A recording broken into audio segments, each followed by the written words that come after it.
Hi. Oh my god, I cannot get over. Okay, well, hi, I'm Lydia. I wanted to start a series on my journey. So today was a big day for me. I went into my orthodontist and got my braces put back in. And I say back in because, yes, this is the second time I am in braces. So I'm gonna just take you back to when I was 17. Currently, I am 30 years old. I turned 30 last April. But when I was 17, okay, back up even a little more. I always had a very severe underbite. I'm sure I can find photos somewhere and insert it here, but my underbite was something that not only was annoying because it looked, not the prettiest, but not saying that I didn't have confidence or anything. I did, but more than just the aesthetics of my underbite, it was very, very, very frustrating and uncomfortable because every time I would try to chew, eat, especially things like noodles or, things that were a little bit tougher to chew, it would just take me so long and I wouldn't be able to chew it, so I'd end up just swallowing things.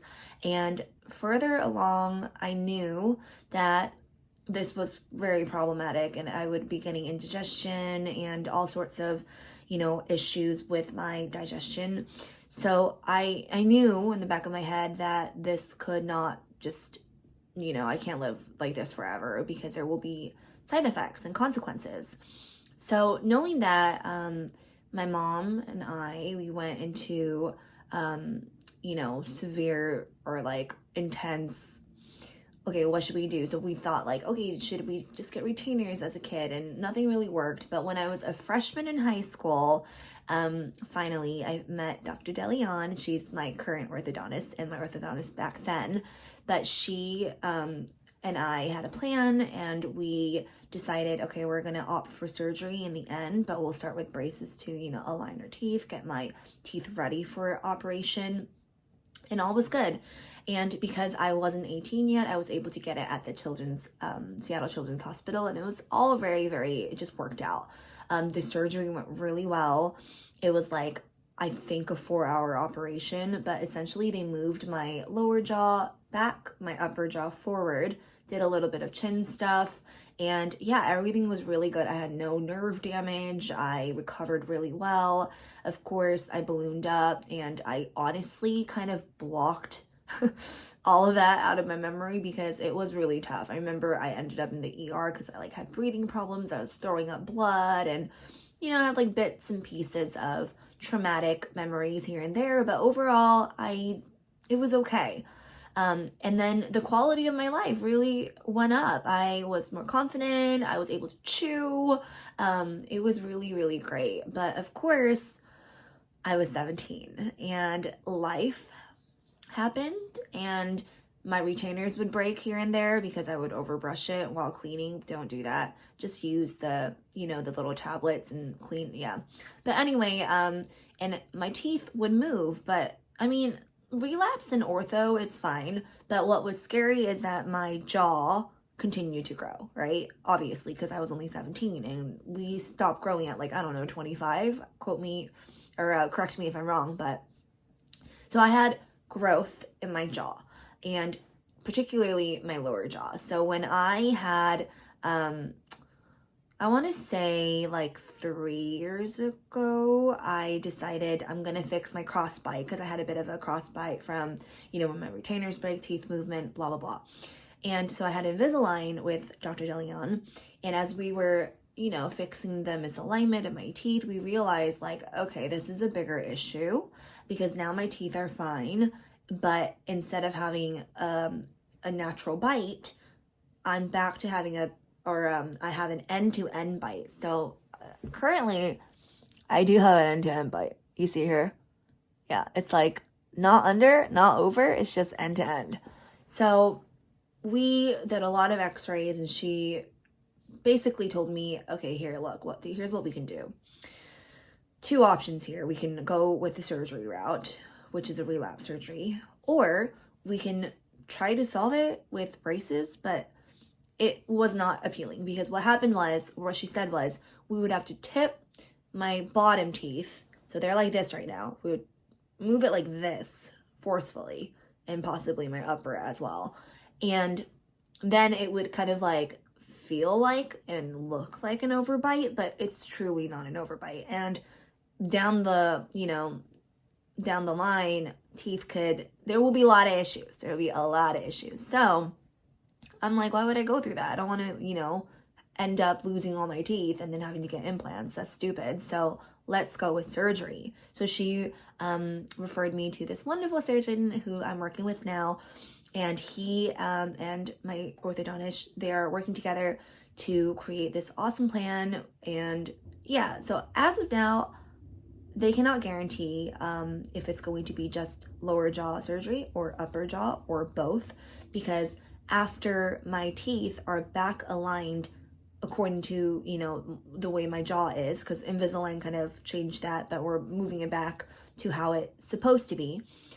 And once that pre-orthodontics work is done, then I will meet again with my surgeon, and he is going to figure out virtually, I guess, technology, things have changed, but he's going to show and map out what the surgery will be like. Sorry, I'm losing my voice. And then after that, we will get the surgery. I'll have my braces in while we do the operation. I'm going to stay overnight at the hospital, and then I will come back home, recover, still have my braces on, do some like post-surgery work if needed, and then I'm free. I'm done, and hopefully no more relapse forever. I'm gonna take really good care of my teeth. Like, I am determined. Even this round, when I knew I'm gonna get braces, I just like went overboard. I got a water pick flosser. I got this platypus, what do you call it?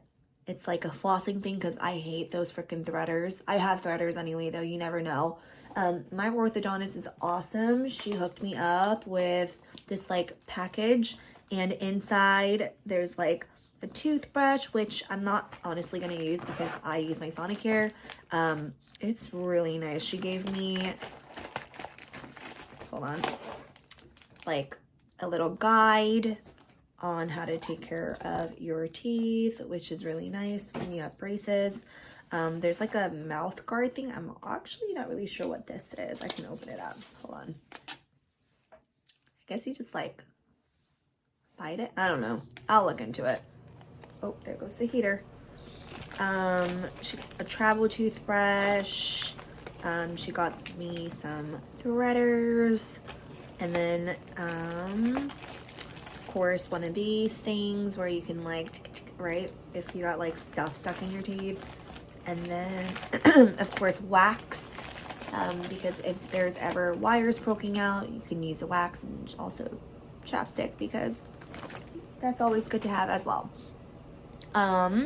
Oh, and this is new because this was not there before, but she also got us, or patients now get t-shirts, so that's really fun. But anyway, all this to say, I officially have braces now, and I feel like a kid again. A part of me was like dreading this because I'm like, braces, I don't want to be, looking like I'm in high school, but I'm kind of embracing it. I'm like, it's kind of cute in a way. I don't know. And another thing, sorry, off tangent, but kind of not at the same time. I am a teacher. I have been teaching for like 10 years now. This is my 10th year teaching. But I had a vote because I teach the littles now. I used to go back and forth. I would do elementary, blah, blah, blah. But right now, my class, they're 4-year-olds. And we had a vote. And I said, okay, guys, when you see me the next day, I'm going to come and I'm going to look a little different. I'm going to have braces. And what color should I get? And so we did a vote, and pink won. But when I like looked at it, I'm like, it's so pink. And I like don't wear pink. I wear a lot of blues and, grays and black and white, and so I'm like, do I really want pink? So then I couldn't decide, so we decided, hey, let's just go with silver for now, and the next month I come in, maybe we can do a different color. But I said, hey, give me just one pink. So in the way back here, I don't know if you can see it, but there's a little tiny pink, and then at this end too. I don't know if you can see it, but I have two little ones that are pink, and so if my kiddos, oh, heater stopped, but when my students are like, what happened, where's pink, I can go, no, I still have pink, it's right here. I kept my word.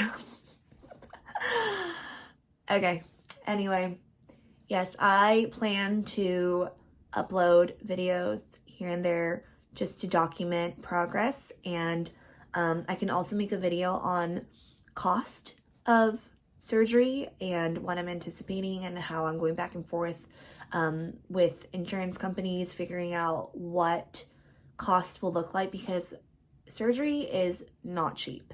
And I am very fortunate to have healthcare where I think I will be covered for a lot of the percentage, but I can also lay out some numbers to help anyone out there who just wants a ballpark idea of what it might cost.